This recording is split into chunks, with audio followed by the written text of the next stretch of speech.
मैं हूं वर्षा मिश्रा। वेलकम करती हूं आप लोगों का मेरे चैनल अरिहंत टाइन एकेडमी पे। गाइस, आज से हम लोग पॉलिटिकल साइंस से स्टार्ट करेंगे। मैंने लक्ष्मीकांत को प्रेफर किया है। लक्ष्मीकांत के बुक से मैं आप लोगों को पढ़ाऊंगी। मैंने फर्स्ट जो टॉपिक लिया है, संविधान सभा का निर्माण, मेकिंग ऑफ कॉन्स्टिट्यूशंस। कि संविधान बनना चाहिए, कैसे बनना चाहिए, और इसका जो विचार दिया था वो 1934 में एम एन रॉय ने दिया था। उसके बाद एम एन रॉय जो थे वो वामपंथी आंदोलन के नेता थे। उसके बाद क्या हुआ, 1935 में भारतीय राष्ट्रीय कांग्रेस, पहले ये बहुत ही बड़ी नेशनल पार्टी थी, इसने अपना आधिकारिक रूप से संविधान सभा के गठन की मांग करी। उसके बाद 1938 में क्या होता है, भारतीय राष्ट्रीय कांग्रेस के जो जवाहरलाल नेहरू थे, उन्होंने घोषणा करी कि स्वतंत्र भारत के संविधान का जो निर्माण होगा वो वयस्क मताधिकार के आधार पर चुनाव होगा उसका, और इसमें कोई भी बाहरी हस्तक्षेप नहीं होगा। वो नहीं चाहते थे कि अंग्रेज इसमें हस्तक्षेप करे, इसलिए उन्होंने ऐसा घोषणा करा। जिसके बाद नेहरू जी की मांग को ब्रिटिश ने सैद्धांतिक रूप से स्वीकार किया और इसे 1940 के एक अगस्त प्रस्ताव के नाम से इसे जाना गया, जो उन्होंने 1940 में नेहरू जी की जो 1938 में उन्होंने ये घोषणा करी थी, उस घोषणा को उसने सैद्धांतिक रूप से माना, किसने, ब्रिटिश सरकार ने, क्योंकि वही उस टाइम हमारे इंडिया पे रूल कर रही थी। तो 1940 में उन्होंने इसे मान लिया और इसी को हम अगस्त प्रस्ताव के नाम से भी जानते हैं। उसके बाद क्या हुआ, 1942 में ब्रिटिश सरकार के कैबिनेट मंत्री सर स्टैफोर्ड क्रिप्स ब्रिटिश मंत्रालय के सदस्य थे और वो इंडिया आते हैं और वो एक प्रारूप प्रस्ताव लाते हैं भारत के संविधान के लिए, जो कि द्वितीय विश्व युद्ध के बाद अपनाया जाना था। लेकिन इसे मुस्लिम लीग ने अस्वीकार कर दिया, क्योंकि मुस्लिम लीग की जो मांग थी वो चाहते थे कि भारत दो हिस्सों में बंट जाए और दोनों की अपनी अपनी संविधान सभाएं बने। पर इस बात को ब्रिटिश ने मना कर दिया, नहीं माना, और ये असफल हो गई। उसके बाद क्या होता है, भारत में एक कैबिनेट मिशन आता है, ब्रिटिश गवर्नमेंट कैबिनेट मिशन भेजती है जो संविधान सभा के, और ये जो मुस्लिम लीग ने जो संविधान की बात करी थी उस बात को वो ठुकरा देते हैं। लेकिन उसके बाद क्या होता है, वो कैबिनेट मिशन इसी से मिलती जुलती, वैसे तो वो नहीं मानती कि हाँ दो संविधान सभा बनेगा, लेकिन हाँ उन्होंने उस कैबिनेट मिशन में जो प्रस्ताव रखे वो बहुत हद तक जो था वो था कि संतुष्ट हो गए थे मुस्लिम लीग। और उसके बाद हमारे भारत का संविधान बनना स्टार्ट हुआ, हमारे संविधान सभा का जो गठन हुआ। उसके बाद तो कैबिनेट मिशन 1946 में भारत आया, उसके बाद स्टार्ट करी। उसके बाद क्या हुआ, सदस्य की कैसे कैसे बंटवारा हुआ और क्या हुआ वो चीज़ मेंशन की हुई है। तो देखिए, संविधान सभा की जो कुल सदस्य वो होनी थी वो 389 थी, जिसमें से कि 296 जो सीटें थी वो ब्रिटिश भारत के थे, मतलब ब्रिटिश जो रूल कर रहे थे उनके ऑफिसर्स की। फिर 93 सीटें देसी रियासतों की, क्योंकि भारत बहुत ही छोटे छोटे बहुत राजा महाराजाएं बटे हुए थे, तो वो जो मेंबर्स थे वो इसमें आए थे, तो 93 वो मेंबर्स हो गए। उसके बाद ब्रिटिश भारत को आवंटित की गई 296 सीटों में और 292 सदस्य और 11 गवर्नर के प्रांतों का चयन किया गया। 4 मुख्य आयुक्त, मतलब जो चीफ मिनिस्टर्स थे उनके, वो 4 मेंबर्स आए। तो ये टोटल मिला के 389 मेंबर्स जो थे वो होने थे संविधान सभा में, ठीक है।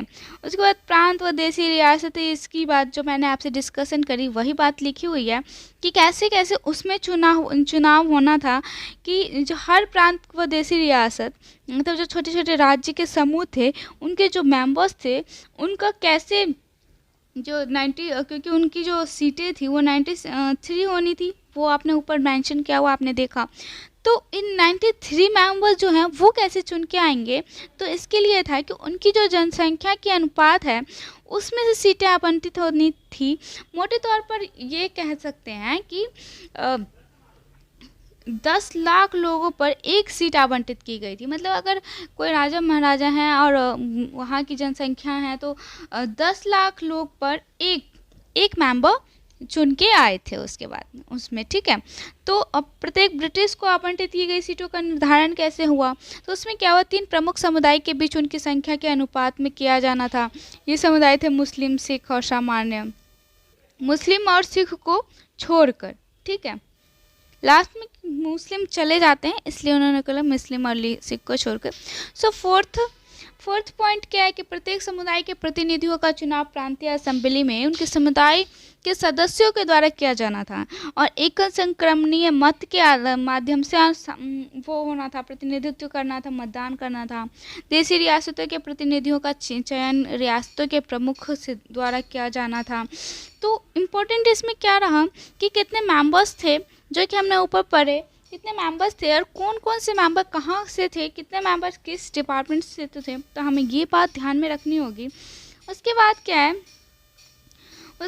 है कि संविधान सभा के चुनाव हुआ जिसमें कि सारे मेंबर चुन के आए, तो वो हुआ था जुलाई से अगस्त के बीच में 1946 में हुआ था, जिसमें से कि ब्रिटिश भारत के लिए 296 सीट हुए। इसमें क्या हुआ, इस चुनाव में भारतीय राष्ट्रीय कांग्रेस को 208, मुस्लिम लीग को 73 और छोटे समुदाय सदस्य से स्वतंत्र रूप से जो इसमें पार्टिसिपेट कर रहे थे उनको 15 सीटें मिली।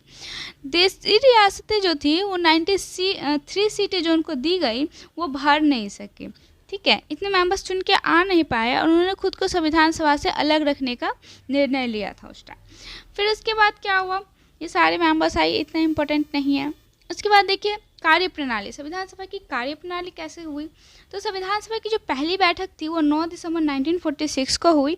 मुस्लिम लीग ने बैठक का बहिष्कार किया और अलग पाकिस्तान पर बल दिया, लेकिन ऐसा हुआ नहीं, इसलिए वो बैठक से चले गए, बहिष्कार कर दिया। उसके बाद जो मेंबर्स बचे वो 211 सदस्य ही बच गए, जिसके बाद फ्रांस की तरह, क्योंकि ये पॉलिसी फ्रांस से ली गई कि जो सबसे बड़े मेंबर होंगे उनको अस्थायी अध्यक्ष चुना गया, तो उसी की तरह डॉक्टर सच्चिदानंद सिन्हा को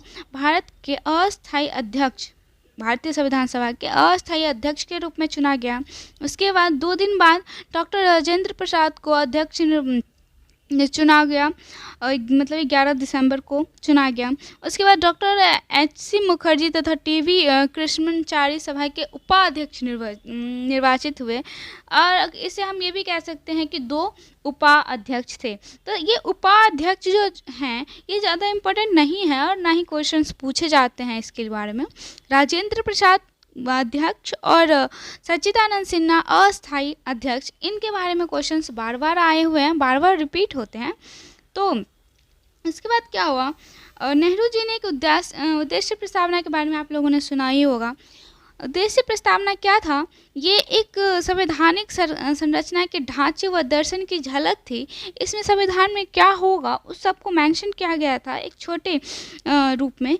तो ये 13 दिसंबर 1946 को नेहरू जी ने संविधान सभा में दिया और ये बहुत ही इम्पोर्टेंट है, बहुत ही बार क्वेश्चंस रिपीट होते हैं यहाँ से। संविधान सभा ये उद्देश्य प्रस्ताव कब लाया गया, कौन लाया, तो ये और क्या है इसमें, ये क्वेश्चंस बहुत बार रिपीट होता है, तो इसको आप लोग बहुत ही अच्छे से समझिए।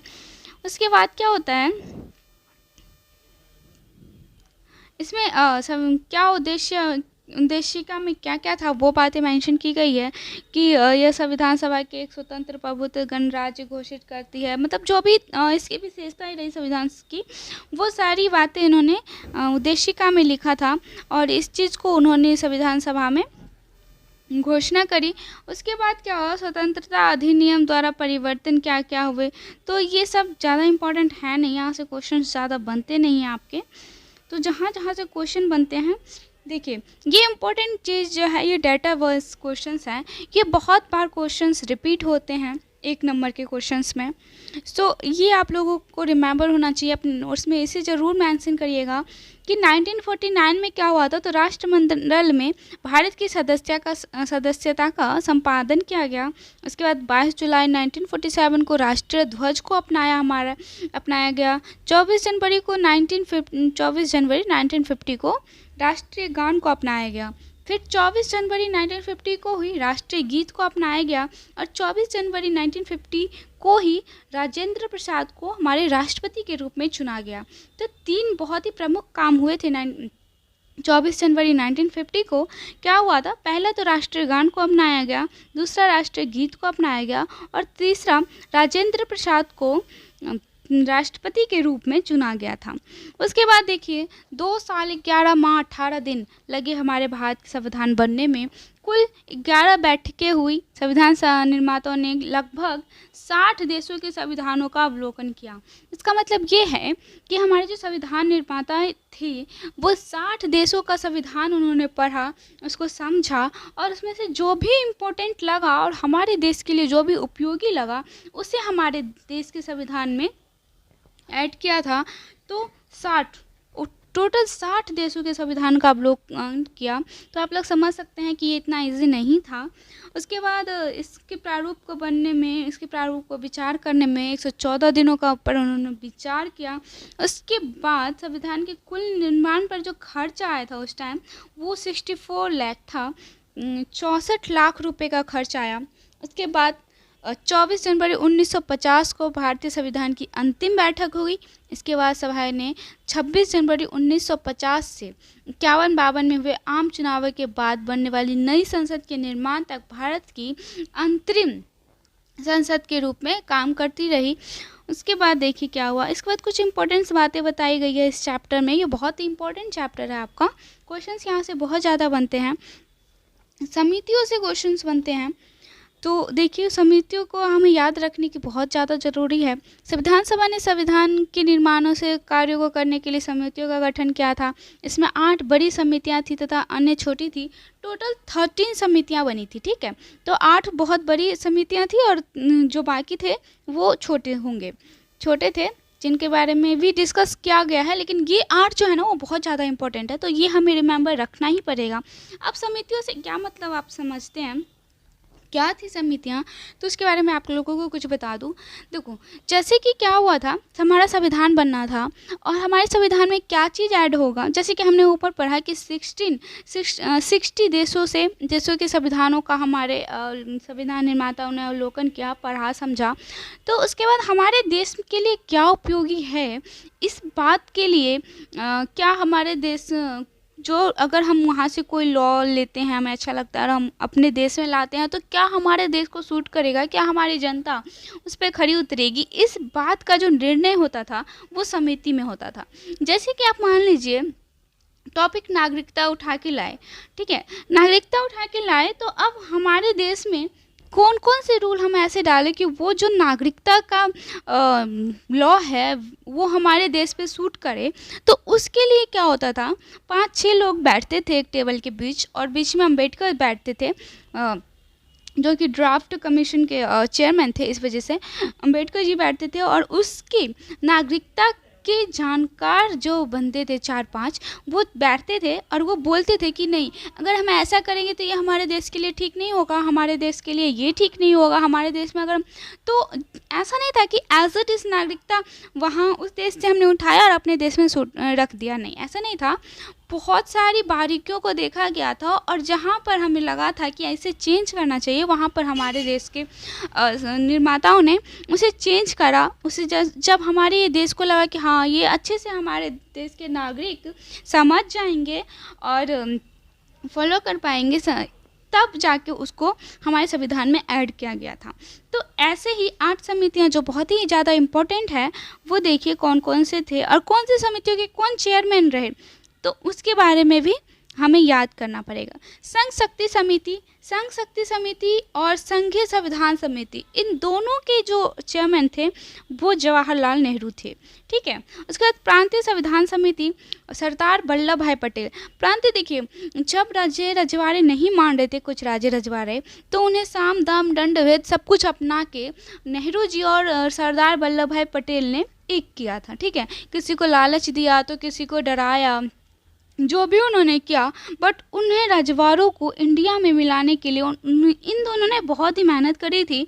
तो आप इसे इन दोनों की जो कमेटी है, इसको आप इस बात से भी ध्यान रख सकते हैं और याद रख सकते हैं आप कि संघ समिति, संघ और प्रांत को जो जिन्होंने भारत में मिलाया, तो उसे प्रांत को मिलाने वाले कौन थे? सरदार वल्लभ भाई पटेल। संघ को मिलाने मतलब संघ में मिलाया तो वो जवाहरलाल नेहरू। तो इन दोनों का जो कंट्रीब्यूशन इसमें बहुत ही ज़्यादा था कि सब राज्य रजवाड़ों को एक किया उन्होंने, ठीक है।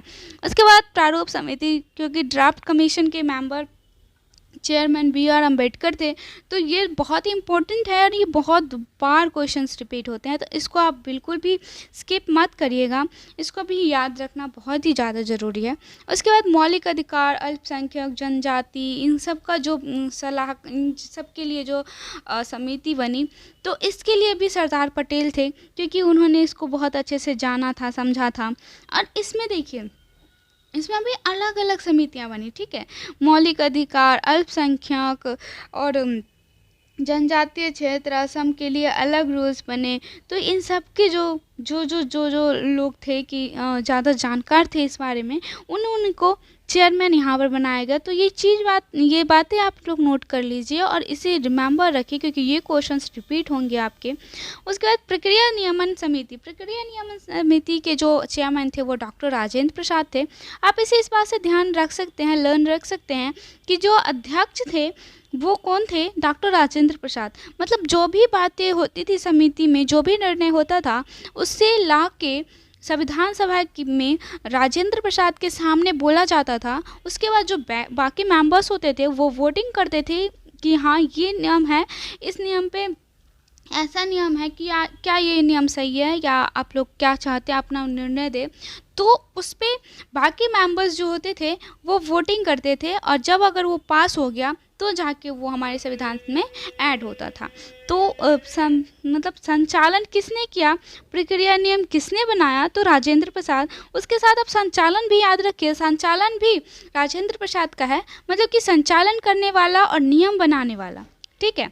ये दोनों कौन थे? राजेंद्र प्रसाद, वो अध्यक्ष थे। तो इस बात से आप ध्यान रख सकते हैं कि इन दोनों समितियों के जो अध्यक्ष थे वो राजेंद्र प्रसाद जी थे। और राज्य के लिए समिति, राज्य से समझौता करने वाली, तो इसके लिए मैंने आपको बता दिया कि फिर से एक बार जवाहरलाल नेहरू थे। ये कुछ छोटी समितियां हैं जो कि इतने इम्पोर्टेंट नहीं है, क्वेश्चन यहाँ से आते नहीं हैं, फिर भी आप लोग देख लीजिए, अपना याद कर लीजिए अगर आप करना चाहते हैं तो। बट ये क्वेश्चंस रिपीट नहीं होते हैं, इसलिए मैं आप लोगों से डिस्कशन इसके बारे में नहीं करूँगी। अब इन्होंने प्रारूप समिति के बारे में बताया है, ये भी हमारे लिए इतना इम्पोर्टेंट नहीं रखता है, तो हम इसको भी स्किप करते हैं। उसके बाद संविधान सभा प्रभाव में कैसे आई, उसके बारे में हम बात करते हैं। Doctor B.R. अम्बेडकर ने सभा में 4 नवंबर 1948 को संविधान का अंतिम प्रारूप पेश किया, ठीक है।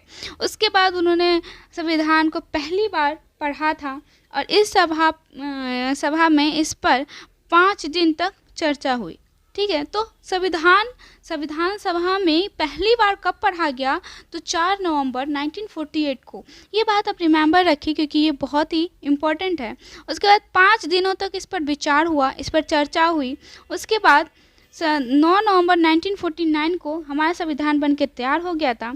संविधान की जो दूसरी बार 15 नवंबर 1948 को विचार होना था, जो कि यहाँ पर है ना कि 5 दिन तक होता रहा, तो ये दूसरी बार 15 नवंबर को हुआ, ठीक है। पहले 4 नवंबर को उन्होंने बोला, उसके बाद 15 नवंबर को विचार हुआ।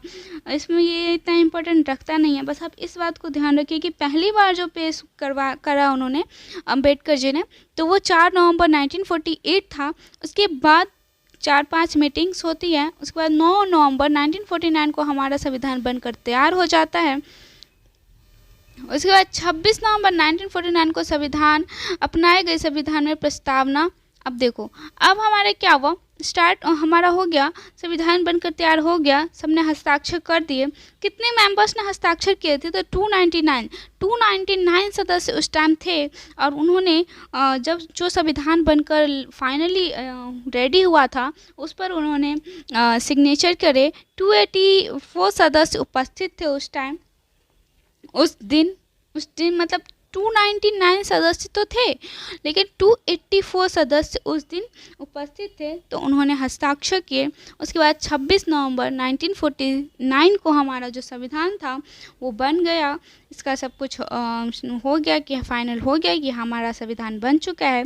उसके बाद उस संविधान में क्या क्या था जो हमारा 26 नवंबर 1949 को अपनाया गया था, उसमें देखिए 395 अनुच्छेद, 8 सूचियाँ थी, ठीक है, ये सारी बातें उसमें ऐड हो गई थी। उसके बाद ये स्टार्ट हो गया, हमारा संविधान बन के तैयार हुआ। और ये देखिए कुछ इम्पोर्टेंट चीज़ें हैं कि सीटों का बंटवारा कैसे हुआ है, तो ये जो फर्स्ट में लिखा हुआ है ना, ये ज़्यादा इम्पोर्टेंट है, ठीक है। क्वेश्चंस यहीं से बनेंगे आपके पास, और इन सब से क्वेश्चन बनते नहीं हैं, फिर भी आप देख सकते हैं इन्हें। पर क्वेश्चन आपको बस वहीं से बनेगा कि कितने कुल मेंबर थे, कितने कहाँ के मेंबर्स थे। तो संविधान का प्रवर्तन ये सभी इतना इम्पोर्टेंट नहीं है। आलोचनाएं हुई, आलोचनाएं हर चीज़ में होती है, किसी ने कुछ कहा, किसी ने कुछ कहा, तो क्वेश्चंस यहाँ से आपके बनेंगे, क्योंकि जब आप मेंस की आंसर राइटिंग करते हैं तब क्वेश्चन बनता है। प्रीलिम्स में आपके यहाँ से क्वेश्चंस नहीं बनते। ये सारे मेंबर्स हैं।